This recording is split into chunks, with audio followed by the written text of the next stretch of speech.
meu bisavô em 1900, a convite de um padre na época de Socorro, padre Carmelo D'Angelo, que escreveu uma carta para ele, convidando que ele viesse para cá para conhecer a nossa região, pois aqui existia uma fonte que era chamada de Pocinho d'Água Quente, que os tropeiros diziam que curavam feridas dos cavalos, das pessoas que se banhavam na água.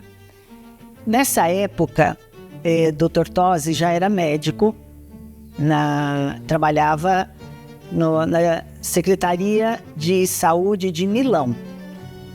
E ele veio para cá, para Águas de Lindóia, com o seu tio, Padre Henrique Tosi, e foram se fixar em Socorro, onde estava o pároco, o Carmelo D'Angelo, o padre que o convidou para vir para cá. E lá ele começou a trabalhar como médico, né? Vou fazer um breve relato. Lá ele fazia médico da família, visitava as pessoas, quando conheceu minha bisavó, a Filomena Apolino Camargo. E eles se casaram, lá tiveram 2 filhos e logo foram para Serra Negra, onde meu bisavô começou a clinicar. Lá ele tinha um consultório médico e Serra Negra na época já era uma cidade maior, uma cidade onde tinha mais condições para que ele pudesse trabalhar. E o tio dele, que veio junto, o Padre Henrique, foi ser pároco em Lindóia, na cidade de Lindóia. E ele era um padre doente, e começou a tomar a água daqui da região, que seria hoje a nossa água de Águas de Lindóia. Foi onde tudo começou.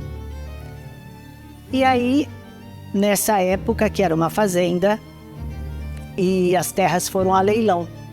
E o Dr. Tosi, então, comprou as terras no leilão e começou a fazer o estudo das águas. Coletou água, levou para o Adolfo Lutz, em São Paulo, onde foi constatado o poder curativo das águas termais de Águas de Lindóia. E observando e conversando com os usuários, me suscitou interesse em entender o porquê que as pessoas, em detrimento de tanta tecnologia médica, ainda vinham usar as águas do balneário. Aí, durante a pesquisa, eu tive contato com um universo que, para mim, foi extremamente interessante, porque eu tenho formação em biomédica e a gente aprende na medicina dura de que isso talvez fosse um placebo, isso fosse induzido pela vontade de melhora e outras coisas estão envolvidas, né? E aí eu percebi que através das pesquisas não era só um placebo, aliás, não é um placebo, e realmente as águas funcionavam. E pesquisando, a gente entende que antigamente tinha muito investimento em pesquisa. E hoje esse investimento na pesquisa com as águas, ele deixou de existir. Está retornando aos poucos pela visão holística que as pessoas estão tendo e que alguns profissionais de saúde também direcionam para isso. Porque a saúde coletiva não tem mais condições de ter esse investimento em tantas patologias que as águas termais podem surtir resultados muito eficientes. Toda a nossa história começa em função da água.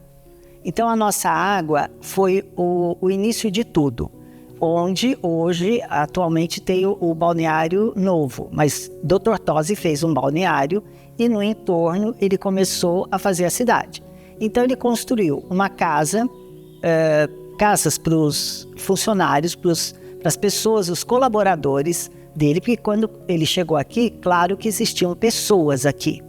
E essas pessoas foram trabalhar com ele para poder fazer Águas de Lindóia. Ele não poderia fazer as termas sem a mão de obra. Então ele construiu um povoado onde hoje é a Praça Dr. Vicente Riso. Tem o Hotel Majestic, ao lado tem uma propriedade, ali eram as casas, chamava-se Rua Santo Antônio. E todo mundo morava na Rua Santo Antônio. Aí ele começou, fez o balneário, fez os hotéis. O Catete, o Câmara e o Senado. Inclusive, um desses hotéis, ele utilizava para tratamentos gratuitos. Ele queria que as pessoas viessem para cá para se curar. O Hotel Glória depois foi o último hotel que ele fez, e aí começaram a vir para cá pessoas ilustres. A história do termalismo e a história do balneário, né, que são duas coisas diferentes. Quando você fala do balneário, você está falando do espaço físico, né, que eu considero o corpo da cidade. E quando você fala do termalismo, você está falando da alma da cidade, que é a água, com suas características, com seus recursos naturais terapêuticos, né, que fazem bem para as pessoas. Primeiramente, eu observei que veio pessoas de muito longe usar as nossas águas, porque ficaram sabendo, através da perpetuação da propaganda de boca a boca, a assertividade em algumas patologias, tipo dermatológica, problema renal, problema musculoesquelético, que as águas têm um resultado muito satisfatório. Normalmente, essas pessoas, quando chegam aqui, é porque a medicina, de uma forma geral, já chegou no seu limite. Então, elas usam de forma integrativa e complementar. Não deixam de usar o tratamento médico e utilizam uma outra fonte de resultado para intensificar um e ao outro, né? O ideal é você nunca parar o resultado médico, mas fortalecer uma ação à outra. Nessa observação, a gente viu que o uso da água termal diminuía as fases crônicas de algumas doenças. Então, as pessoas faziam um tratamento que antigamente era preconizado por 21 dias e hoje, pela sociedade moderna, pelo custo da pessoa ficar aqui, é quase que impossível. Todo esse processo de tratamento era um processo estudado. Eram 21 dias de tratamento, as pessoas vinham para cá e elas tinham que passar pelo Dr. Tosi para fazer um estudo, como se você fosse para um spa, na verdade. Aqui era um spa, que na época chamava-se sanatório, né? Um nome meio estranho, mas na verdade era sanatório, onde fazia tratamento por águas. Porque o Dr. Tosi, como eu falei, ele já era especialista em tratamentos por águas termais lá na Europa, lá na Itália. E então passava por ele e ele fazia um diagnóstico, a pessoa, uma consulta. E a pessoa, então, ela era indicada, cada pessoa tinha uma indicação. Óbvio, cada pessoa tinha um problema, mas a pessoa tinha que ficar aqui 21 dias e por isso ele já tinha os hotéis. E a pessoa, ela recebia o tratamento, e é interessante porque eu vim descobrir depois por que até hoje os hotéis têm um número na mesa. É porque existia um tratamento, a pessoa tinha que acordar cedo, em jejum, tomar uma prescrição de água. A pessoa não tomava água à vontade, ela tomava a água prescrita. Quantas gramas ela deveria tomar, quanto tempo ela deveria ficar no balneário, caminhando para que aquela água fizesse efeito. E ela tinha que ir para o hotel e a alimentação dela era alimentação individual. Então, o número da mesa, um exemplo, o turista de tal quarto, a mesa dele é número 1. Por quê? Ele tem que comer sem sal, ele não pode comer tal coisa para o tratamento dele ter efeito. Então, era um spa. Tinha um cardápio específico para aquela pessoa. Em 1926, Madame Curie esteve aqui a convite do Dr. Tosi para estudar o poder curativo das águas. E esse conhecimento já era no mundo todo, falando sobre o poder curativo das águas. Ela esteve aqui em Águas de Lindóia para comprovar e comprovou as benéficas da água aqui. A radioatividade, todos os produtos, sais minerais, oxigenação. O trabalho da Madame Curie é um trabalho que ficou para a eternidade. O que ela fez na década de 20 ou até antes, estudar na Sorbonne, né, uma sociedade totalmente machista, ela era a única mulher que estudava na universidade e a única mulher a receber 2 prêmios Nobel, Química e Física. Em 2011 nós fizemos um evento aqui, uma exposição, houve uma exposição em relação à história dela, porque 2011 foi o ano em que fez 100 anos que ela tinha sido laureada com o Prêmio Nobel de Química. Então veio o cônsul da Polônia, foi bem legal, sabe? Por volta dos anos 30 foi construída a piscina e foi um show, onde até teve uma nadadora famosa que veio para a inauguração da piscina. Ele fazia propaganda que era a maior piscina da América Latina. Ela tinha 18 metros por 25. Hoje ainda ela está no balneário, onde tem aquela água com as Boquinhas de Leão, ali, aquela piscina, foi o Dr. Tosi que construiu. E quem inaugurou foi a nadadora Maria Lenk, que veio para inaugurar a piscina. Na Era Tosi, na década de 20, era outro espaço, era outro balneário muito menor do que esse. A construção desse espaço ela começou em 1954, e findou em 1959. O arquiteto é Oswaldo Arthur Bratic, né? Temos jardins aqui do Burle Marx também, né? Você vê a riqueza, né, de história nisso aí. Ele foi feito no momento da arquitetura moderna. Era um movimento que estava surgindo, que tinha grandes arquitetos. O balneário ele é conhecido como um edifício ponte. O que a gente fala? Um edifício lâmina. Ele está entranhado no vale e ele é como se fosse uma ponte que transcende esse vale. Na construção do balneário, entre 54 a 60, eu tinha o quê? Tenho 11 anos. Nas escavações, né? Tinha os rochedos, e nos rochedos saía aquela água quentinha, né?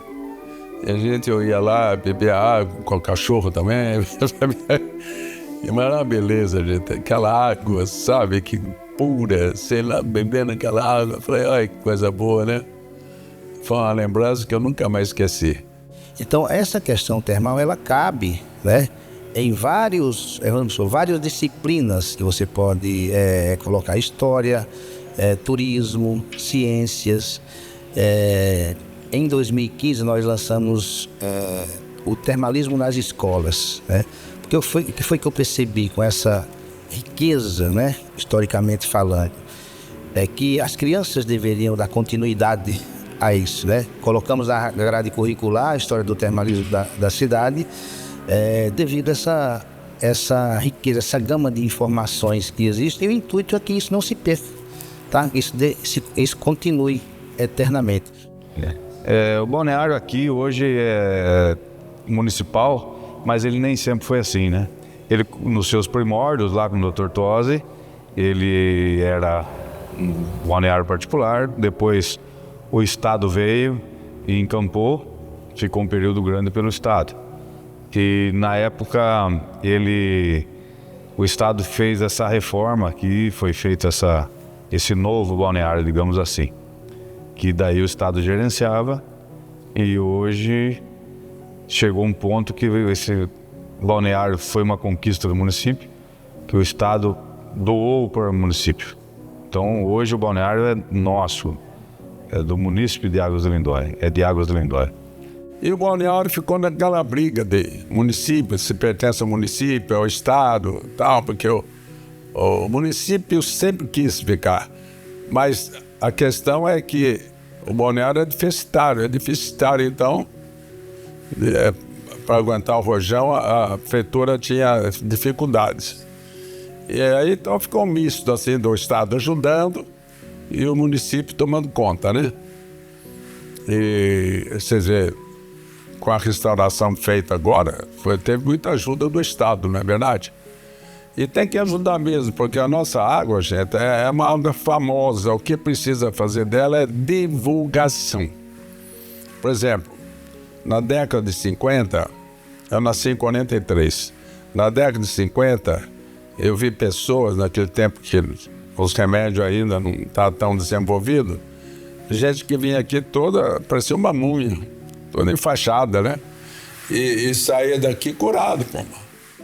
Observei também que poucas pessoas da cidade, na época da minha pesquisa, usavam as águas termais como forma de tratamento.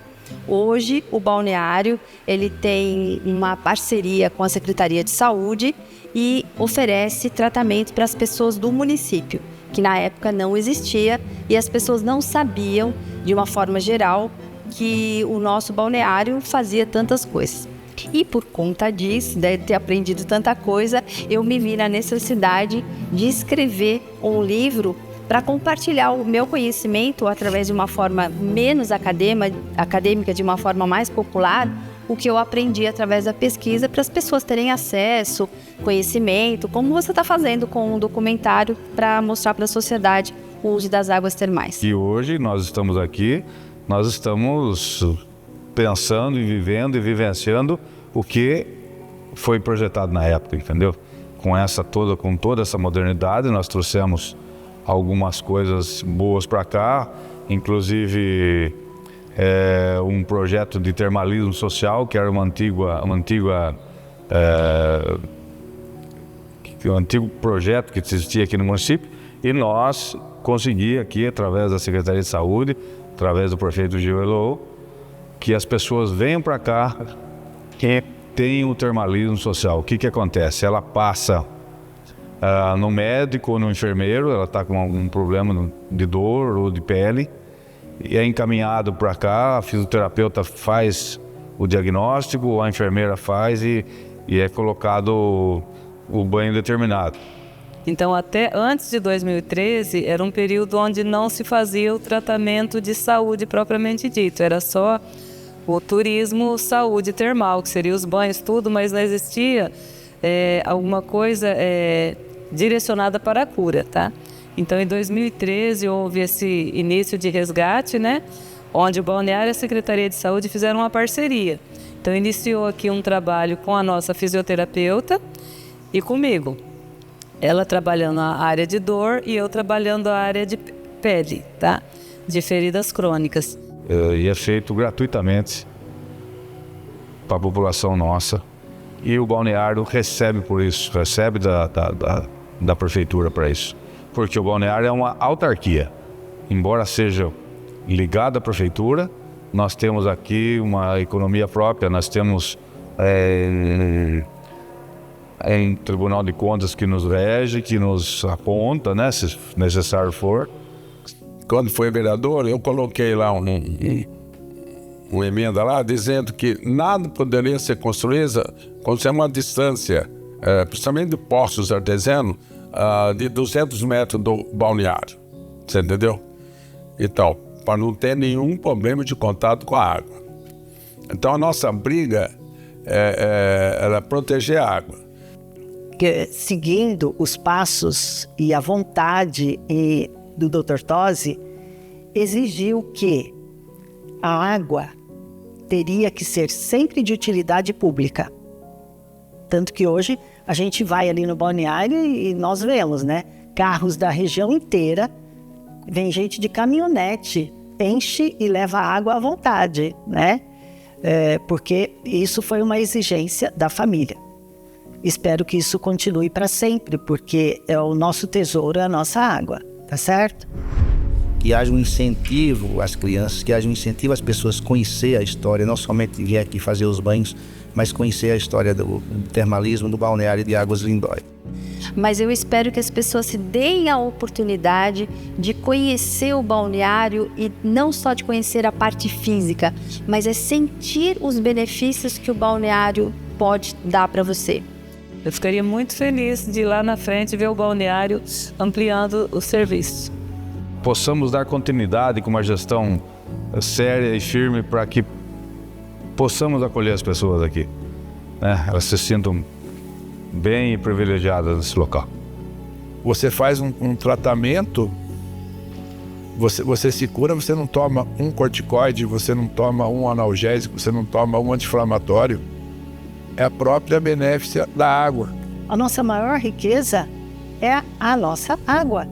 E tudo isso começou em 1900 com uma carta que meu bisavô recebeu lá na Itália, que foi uma pessoa predestinada, que precisou sair lá da Itália, abandonou tudo, ele nunca mais voltou para lá, e ele viveu para fazer essa água conhecida mundialmente, né?